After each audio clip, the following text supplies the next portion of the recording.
Hey, it's Mack with PriceActionTradingSystem.com, and it's Thursday. It's February 5th. This will be our chart lesson for today. Uh, Pretty good day today. Most of the really quick and fast movement was in the overnight, but we really kind of muddled our way up all day long. I didn't put this bigger, the darker blue channel on there till later. I think there's a larger pattern there, and I think it's obvious. But by the time you really got a real chance to use it, was almost lunchtime down here around 11:30 or so, and so of course it did give you some possibilities. It would have given you this trade, which I didn't have marked here, if you saw this. But I didn't really use that channel. It's there. It was easier to see at the end of the day. Early on, I had this spike and channel up here. Notice the overnight channel, and there's a close outside here and here. I think you really get a close here, and there's two legs up, and then you went into this correction. This is just a flat trading type range, but it's still a correction, and your correction will usually last about an hour or so. So we made the high 740, and the trend started up again about 841, exactly an hour. So that kind of fits the rules, and then we took off again, and um, we just went into a flatter channel here, and there's this is probably two tiers as well. You can see that. You can see the two tiers there. So you got a midline. We'll go ahead and put it on there. You didn't really need it, but it's there all the same. And these were all excellent setups up through here. This was your first break, and then you had a little, you made a double top and you corrected, and then you made a couple of legs up. So even on the bigger channel that I showed you, you had a break here and a couple of legs up to a new high. But even on this one, you had your break. You didn't quite get a new high there, but then you had this correction, and then you worked up for a new high and just kind of closed. After that, there's a couple of legs up there to a new high. You probably would have wanted to measure this first leg up here, just in case you got a nice equal leg up afterwards. You don't, of course. Market never had that much strength, but you can see. Actually, I already had my line up there. You can see where it would have been to way up here. Um, but this is not a healthy trend. This is some overnight action. Healthy trend is more of a 45-degree angle like this one. And this, I mean, there were so many nice trades here. If you were trading that time, then there's a couple on the way down here, and then you got a couple of more after you made the new high here, the two legs up to a new high, and you just get another correction. But the short-term trend lines really kept you where you needed to be and kept you on the right side. So um, that's why I'm always preaching about those short-term trend lines. But let's back out, talk about the trades, and we'll wrap it up for today. Um, First trade I saw was a little after 7 o'clock. It actually set up here probably about 7:30 or so. Um, but let me show you this. You had a close outside here. This one was questionable.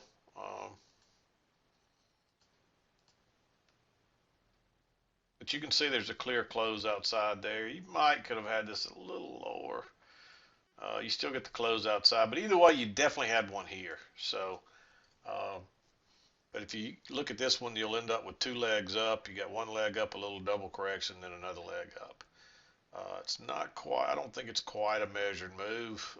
Let's measure it and just see exactly. There's leg one and there's leg two. You can see we didn't quite get a measured move. Um, but notice here, there's actually a second entry long right there, and if you'd have taken it, it would have worked. It's not a great setup because you've already got a possible break and a new high, and this looks kind of choppy. But when it turns down right here and goes lower, and you get that failed second entry short and starts going higher, just go long. And that was a quick, easy move. You didn't get any runners out of that, but there's a failed, notice the new low, pull back first entry, pull back second entry short. So there's a failed second entry short there. Um, and a nice easy move up, and then it corrects and you get a second entry right here. Um, I like this one because this is really a trading range by that point. Originally I had this line down here. You can see that, and you get that little bounce right there off of it, and a little inside bar. Just go long right there. It gives you a great setup. I didn't like the second entry right there, but this is almost a repeat pattern of right here. Look how it ticked lower there and had the failed second entry short and then turns up. Another easy long. Then you get the same pattern almost again. I actually like going long right there because this is a clear trend line working up here now. And we're making higher lows. We're not making higher highs really, but we're making higher lows all the way up here. Um, the resistance up here is holding, but when it just keeps going and going and making higher lows, you're probably going to break through. And this is a little bit of a trap. It's a double bottom. Um, but if you didn't enter there when it ticked back again, just like it did every other time here, it's just a complete repeat pattern over and over and over. So really, there's really two entries there because you could have entered on that one just above that little bullish bar. Um, but I really think it was better to wait there. I'm going to mark them both. I think they're both okay. And if you were in the first one, you probably wanted to add on the second time. And that was a great move up through there. And it just, that's 3 or 4 times you had a little repeat pattern. It came about here first. It repeated there, repeated here, and or actually repeated here. So it's a 3 times you see that pattern across there. And then it did it again here, right here. Another failed second entry short goes long. But we'll talk about that here in just a minute. But then you run to the other side, and now you're working back. This one I think is working down right here because you're getting all the closes right down through there, and then suddenly you get a break, and it tries 3 times to go lower, and it can't. It bounces, but it does end up coming back and giving you a new low right there by a tick or so. I think it's a new low. Maybe it's just a double bottom then, but I thought it made a new low, but it doesn't. So, but anyway, I treated that. That's like 2 legs back. But regardless, look how many times you bounced off this trend line. It comes back. You had this channel working up. That's the first break. So you're probably going to try to retest that high. So you get in there, and then you get a second entry here. And then you get that little trap again, just like you got here, here, and here. And it goes, and then that's when it really takes off again. So another 3 nice setups there. And then notice how we came up short there this time. And you get a couple of legs back. And there's actually 2 legs in this first leg. And then there's a second entry here. And you really could have considered going short here. I meant to, you probably could mark that one green. It is a nice trap. The reason it's a little suspect is we don't have a break of the channel yet. But I'm going to go ahead and mark it green, and we'll talk about it here. It's a possibility some of you got caught long there. But notice there's a leg up, first entry, second leg up, and so that's a second entry short. And it broke higher and then turned down. And we came up short here. So you figure you're either going to come up short here or you're going to overshoot it a little bit. And we ended up overshooting and getting that little trap again. But that's such a bearish bar, and there's already 2 legs up, and so you're looking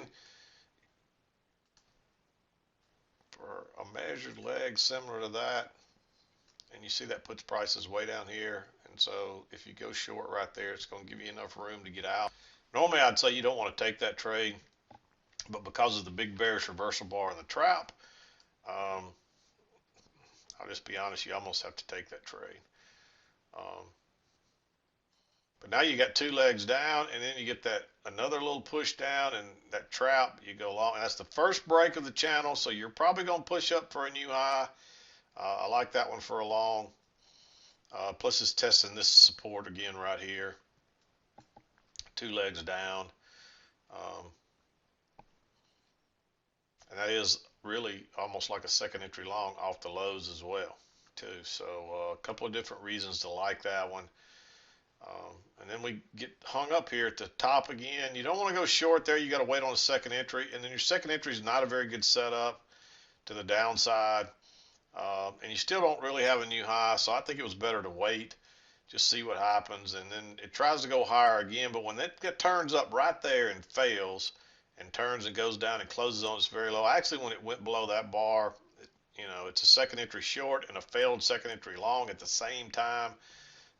You could have just gone short there, but definitely go short below that big bearish bar right there. And that was a quick, easy move. Unfortunately, no runners. And then it moves down again. And then you get another little two leg up, and you get another trap right here. It made the little two legs up, and it ticked up right there and went straight out and went out the other side. Uh, I liked using the limit order, although you could have just entered with a stop there. I like using the limit order because it's a little bit close to those lows, but this thing just took off and you were in and out of that pretty quickly. And of course, you had your break now and a move to a new low, and you still got all this support across here from earlier, and it bounces again. So I kind of like that one for a long. I think I really meant to circle that one green, and I think I'll change it because it's a little aggressive. It's a first entry. And then there's a second entry long right there. And it did break lower and go out the upside. I think you were better to wait on this bar, and when it broke higher, you might have considered using a limit order. But this was right into the EMA, so I really didn't like it, so I'm not even going to mark it. But it's there. I think you were better to wait and see if you got something better. And then you get the failed second entry short there. So just go long there, and there now you finally get the new high after this break here. Then you push a second leg up to a new high. I don't think you can go long there. And you don't want to go short up here. You want to wait on a second entry, and that comes right there. And that's a pretty bearish bar right there. That was a quick, easy move. Then it pulls back. It gives you the failed second entry long and turns back down. So you get a second entry short off a trap right there. And that took you right into the 2 o'clock hour. So this is almost trading range rules. And you can see the green line here.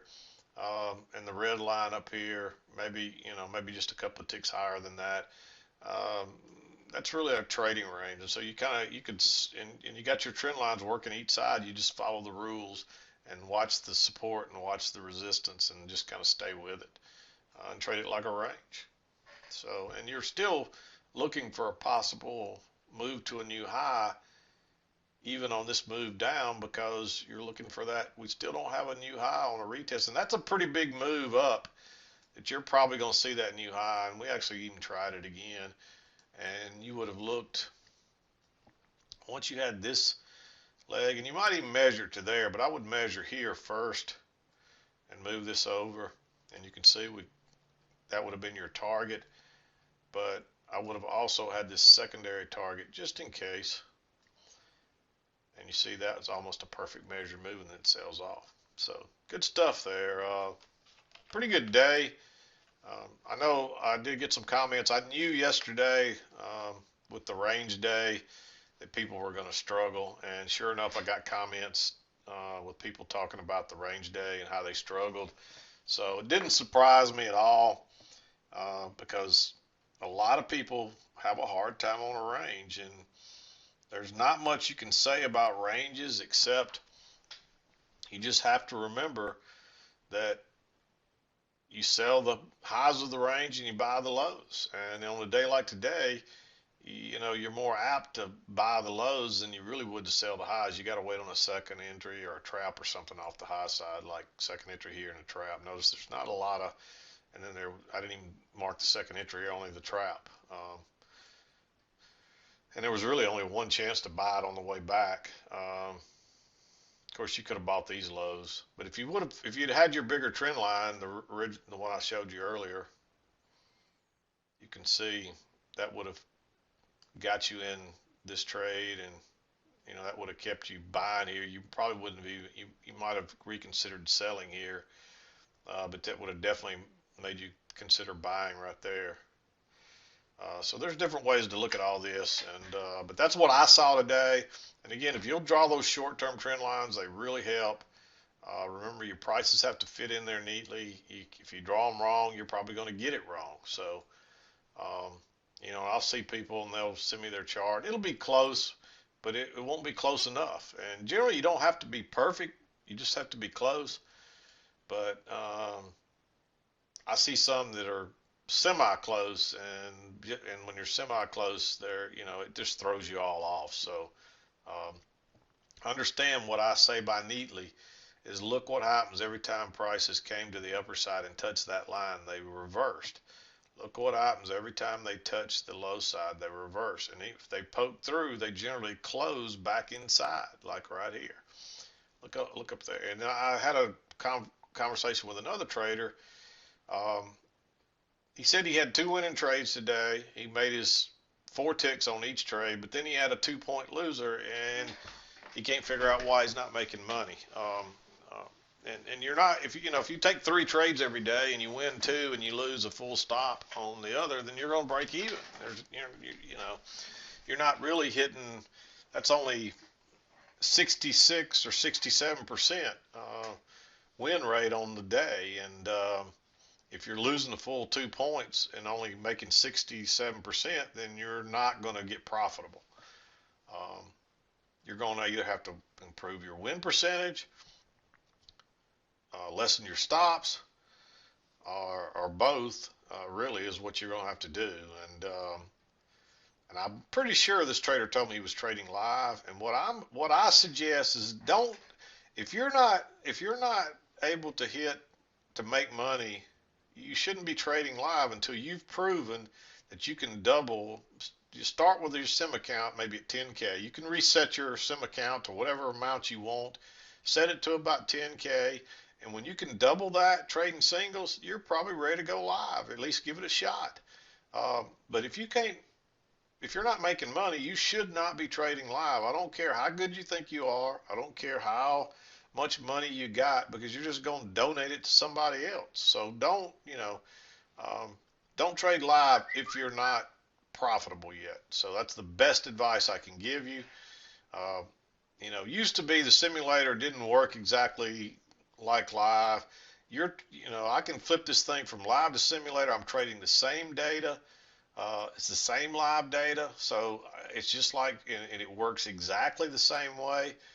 Your limit orders exit the same way. Used to, you'd trade the simulator, and if you touched your limit order, it would fill it. It wouldn't have to trade through the way it does in real life, and it would fool you because you would get your filled more often on your scalps than you really would in real life. But it doesn't work like that anymore. This simulator right here, I can flip the sim, and it trades exactly the same way off the same data. So if I can do it on the simulator, I should be able to do it live. Now, I will say that there's sometimes some difference in that when you go live, when it's not real money, you don't feel those same pressures. So there's still going to be a learning curve when you go live. But if you can do it on the simulator, the only thing that would keep you from doing it live would be the fact that you just mentally can't do it. And that's because it does. Your mind will play with you. It's more stressful when you go live. You get excited when you win. You get down when you lose, and you can't do that. If you do, you will not be successful. So just keep that in mind. But definitely don't be trading live until you're able to make money sim trading. And so make sure you can double a sim account or something with 5 or 10K in it, and turn that 5 to 10 or 10 to, I'd really say 10, and turn it to 20. Then you're probably ready to go live. At least give it a shot. And it will change your, going for runners really does change your money. I mean, I would say I haven't run the numbers in a long time, but just from my experience, I think I make the majority of my money scalping. However, those runners can really add up. So they really help your bottom line. So the one thing you can't do is trade doubles and scalp out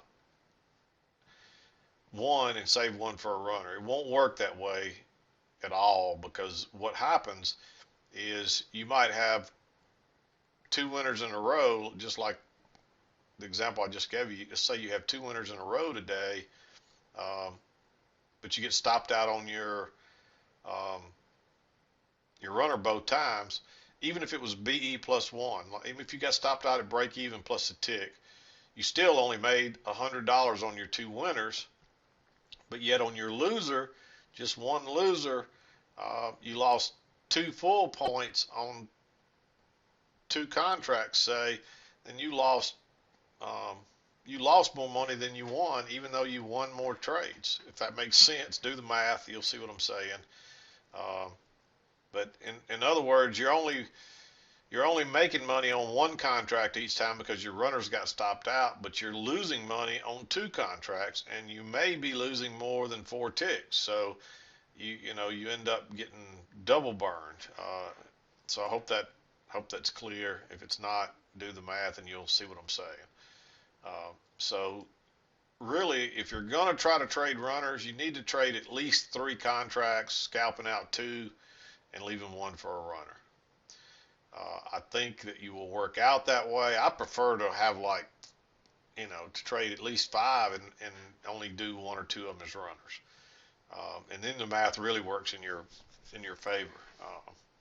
But it's nice when you can get 2 runners going versus 1, or 3 runners going versus 2. So, and one thing I will say, most of your best runners will always look where all the big moves really happen from. They happen from the traps or off the trend. They're generally off the trend lines, or the support and resistance really, and that can be the trend lines, the EMA, or the flat horizontal support and resistance. That's where all your big moves generally stem from. And you can see that all your big move here for the day was right off the trend line. Same thing here. The big move generated off the trend line, and it gave you a couple opportunities to get in it. Same thing here. And you had another bigger move here, and there weren't a lot of huge moves today. That's the thing, but they came off the trend line even after even the break of the trend line. And then look, coming down, you had this big move here, a nice 2-legged move there, and where'd they come from? Off the trend line. And look at this big move going up here. Where did it generate? Right off the trend line, off those first 2 swings. So understand that. So maybe that's where you want to try to catch the runners and give up on, don't try to trade a runner on the other one. I generally, when you're learning and you first start, I think it's probably easier just to scalp out in full. Just scalp your 4 ticks. And also look at each of these trades. Notice how none of them ever really came back. The good setups, they don't come back. None of these took more than a couple of ticks heat, really. This one, none of them really would have come back. This one might have. Now see, that one breaks and takes off. That one breaks and takes off. If you didn't scalp out, depending on where you entered there, it did pull back a little bit. But if your stop's below the signal bar, it never comes close to it.